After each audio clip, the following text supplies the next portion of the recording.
What's up, guys? We are at the beautiful campus of Barry University, and today we are going on TEDx. And if you're new to this channel, please hit the subscribe button, like, and share this channel, and I'll see you after the break. Nice for good days, for hard fights, for good ways, for bright lights, for blackouts. Hello, everybody. So we are right now in Barry University at the green room. We're about to do rehearsal and then dinner a little bit later on, but I'm excited. I'm excited for this. Say hello to Jessica.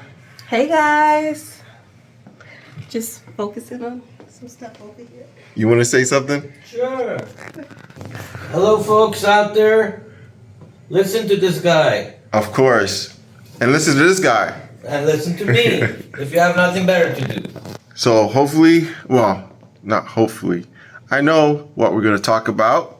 Our speeches are going to go across the world, across the globe, and it's going to affect a lot of people, change a lot of minds, and inspire people. So here we are today, and I'll catch you later.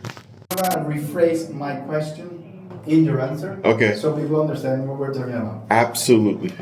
Beautiful. So I'm gonna roll. Let's do it. I'm rolling. First of all, can you tell me your name and what's your presentation about, please?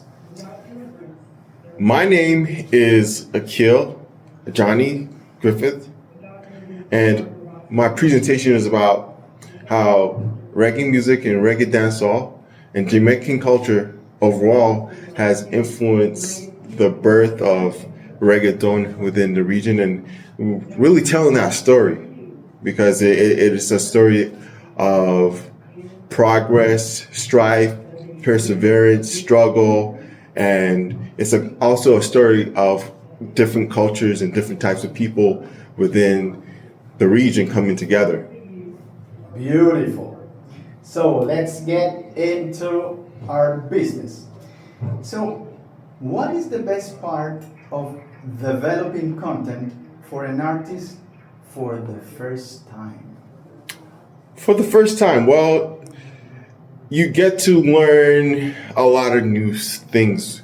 You get to learn a lot of new skills. You know, when I first started out, you know, I was a little bit timid, but, you know, at the end of the day, I just dove right into it. There were times where I was like, oh my goodness, I can't do this because it takes a lot of work. It's meticulous, but at the end of the day, what started out as a way just to express myself in terms of how I would create or brand myself in professionally as I grew, it actually opened up doors for me to actually do it professionally. And now, you know, I've got opportunities to work with some of the biggest projects in the world, you know. I ain't done getting ready yet, y'all. Hold on. Before. See you soon. All right, before I go on, but I'm excited for this. Shout out to everybody. Shout out to my boy Butro. Shout out to my beautiful wife Jessica for working with me. We're gonna rock this shop. AjaniGee Griffith is a songwriter, director, and content creator. Ajani aims to help artists tell their stories in various ways through media. Please welcome AjaniGee Griffith.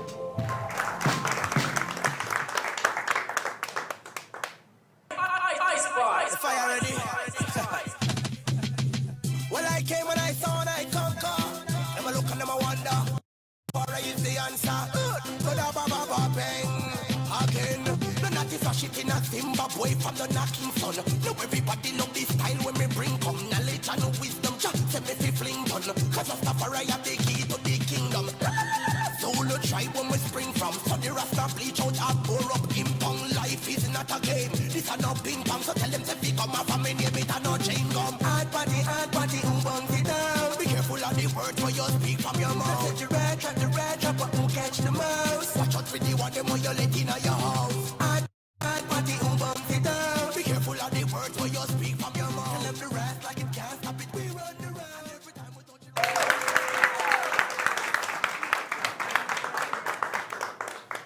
And that, my friends, was a performance that we came up with to commemorate dancehall music. Jamaican culture has shaped and influenced global culture as well as regional. It has helped influence one of the largest and fastest growing music genres of today. But before I get into that story, let me ask you a question. What do you know about Jamaican culture? Think about it for a second. Things that might come to mind are Usain Bolt, the fastest man on the planet, maybe jerk chicken and Jamaican patties, and perhaps the beautiful, pristine beaches that the island has to offer. But on top of that list, for many of us, I am sure, are reggae music and Bob Marley. Reggae music is more than just a music genre. It's a cultural phenomenon. It has its influence and has helped forge and create other music genres such as dub and dubstep, hip hop, and most importantly to this region, reggaeton music. But the question is, where does the story start between reggae and reggaeton music? The story begins with the building of the Panama Canal. In the early days of the Panama Canal, the United States was looking for labor. So it went to the forgotten reigns of the British Empire. And they said, hey, let me employ people who lived in these islands. Thus, they promised them prosperity, for many of them lived in poverty. So they went to Panama and landed there. However, many of them did not get or realize the promises that they were promised by the United States. Instead, it led to many hardships. For example, can you imagine living and working in dense forests in Central America, clearing away jungle and hills and mountains, and on a daily basis seeing your colleagues and your friends being carried away, dead?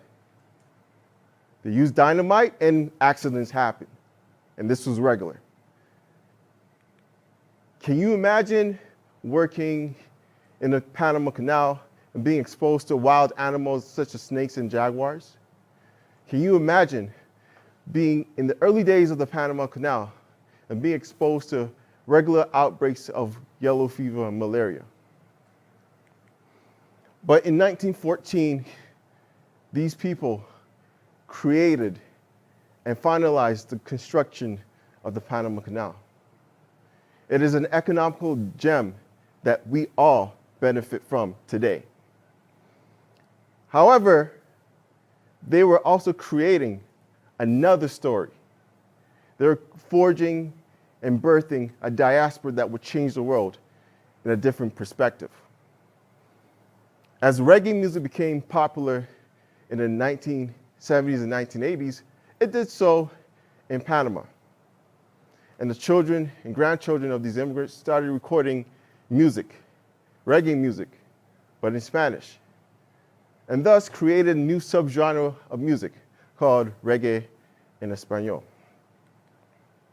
And like with all music genres, there are pioneers.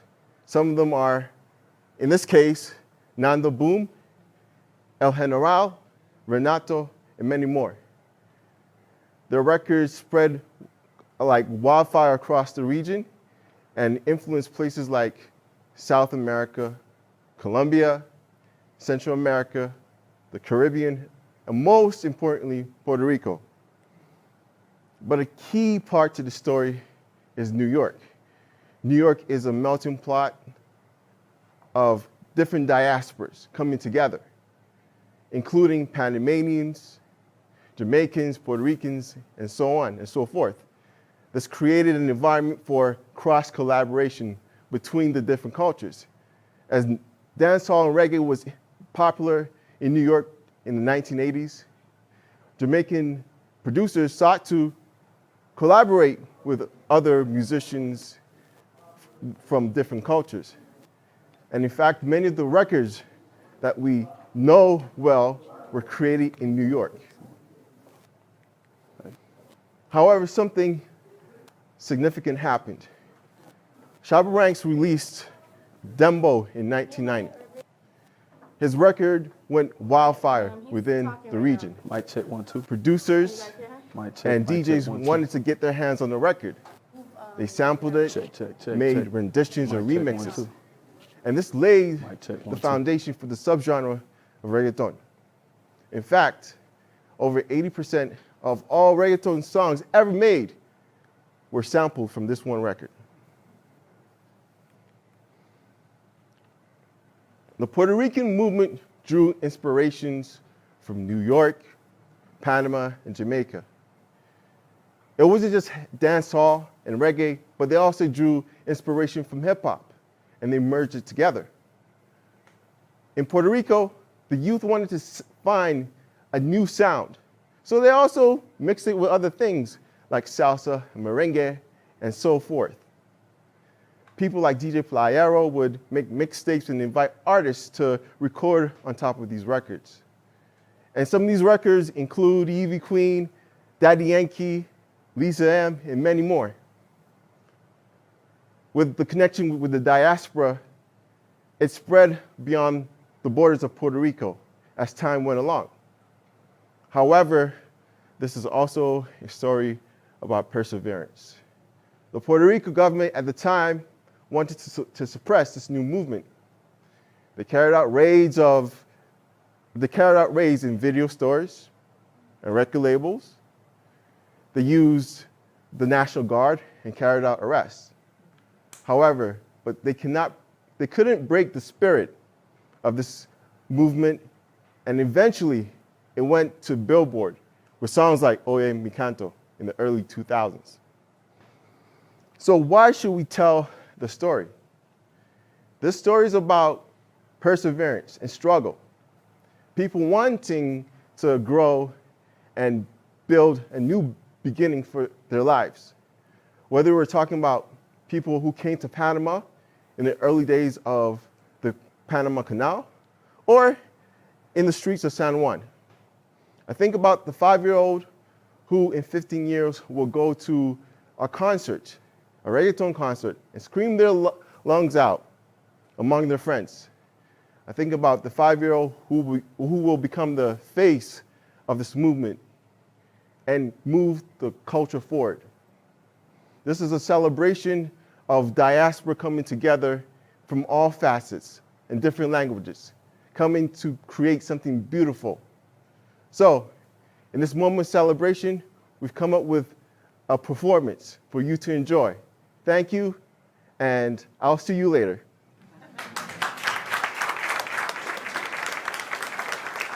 One, two, three, swing. All the party band crew, Jamaica lyrics, man, che cantando fuori al solamente che ne spaziale. Soffro da me nada decor. Escucha lo que dicen lyrics. Chiaro, solamente quiere spaziare. Pero pum pum, nada quiere saltar. Chiaro, solamente quiere spaziare. Para mí de fútbol, watch me no, hey. Estaba yo sentado en mi Toyota Corolla y de repente de una cara me comenzó a mirar. Ready and out of mercy, no vamos a pasar. Mira la que se montó rápidamente sin pensar en mi noche. Me ha comido la yo a ver. Hey, una película de Schwarzenegger, mira la piel se durmió. Y por consecuencia y de repente esa chica mira me pregunto, oye papito, ¿para cuál será el destino? Le dije, mami quiero ir a un lugar íntimo medio duro. Yo no quiero nada seguro. Yo soy mi avecita y tú eres muy maduro. Digo, quiere, solamente quiere pasear. Pero el pum pum no lo quiere saltar. Quiere, solamente quiere pasear. Para mí después, man, watch me no. Hey, quieren, voy a quieren esa.